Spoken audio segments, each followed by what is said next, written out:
Looking at GDP might say everything is fine, but I think we're going to see increased violence. Now, it will come in the form of this is all about politics, but it's not, for reasons that I just laid out, don't think it's actually about politics. I think that's just the algorithm that takes over because people are already feeling this massive sense of unease. Okay, so that's sort of in a nutshell how I look at this moment. Do you see a flaw in the logic? And if not, then what does the economic shock look like from your vantage point? No, I think I agree mostly with that. I think, again, inflation is probably the one area that maybe we can talk about a bit later. But generally, it's this change in the social contracts.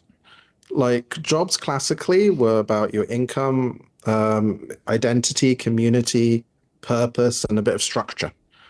And you need to have that progress. There's, again, that Japanese concept of ikigai, some people on this may have heard of. Do what you like, do what you're good at, and do where you believe you're adding value and other people do too. And in the middle of that is happiness. What does that look like? What does that progress look like at a individual, this is my career level, through to what is the social contract of America, life, liberty, and the pursuit of happiness, you know?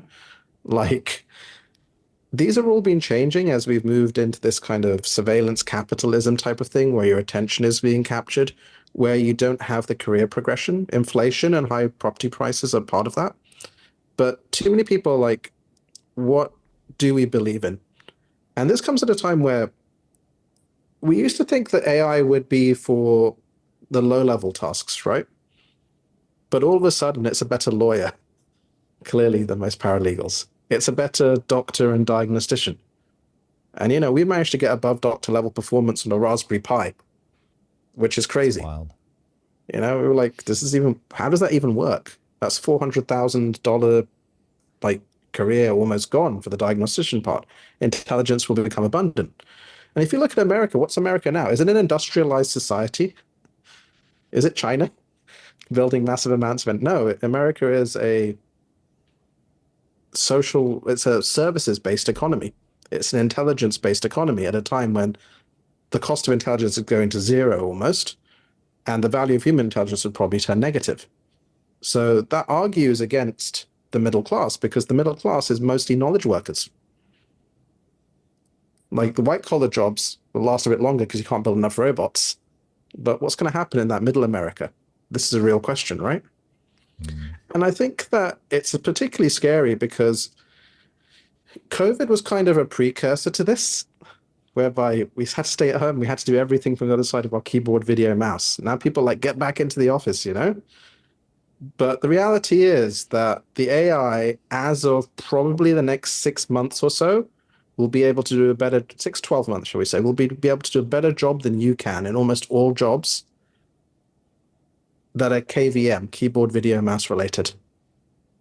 And the way those go isn't necessarily quick, but it can be sudden.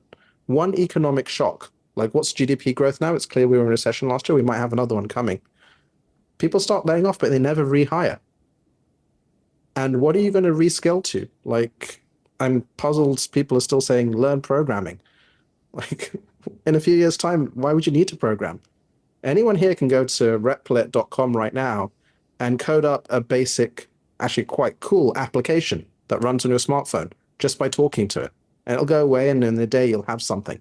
Is it amazing? Not quite yet, but it will be. So I think that the transition period that we've had has been quite slow and steady with some of these structural things.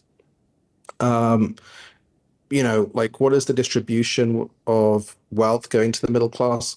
Can they afford their houses? If you're entering now, you don't have parental support. Can you even get on the housing ladder? Assets lead to more assets, and we see again record highs in the stock market. But all of a sudden, it's going to go into hyperdrive in the next few years. And that's a real concern because what did you do if you don't have jobs and a social contract for the youth? You go to war. That's been every time in history, a surplus of youth war. You know, you have social conflict because they're looking for meaning. And again, what is the American dream, or what does it mean to be British?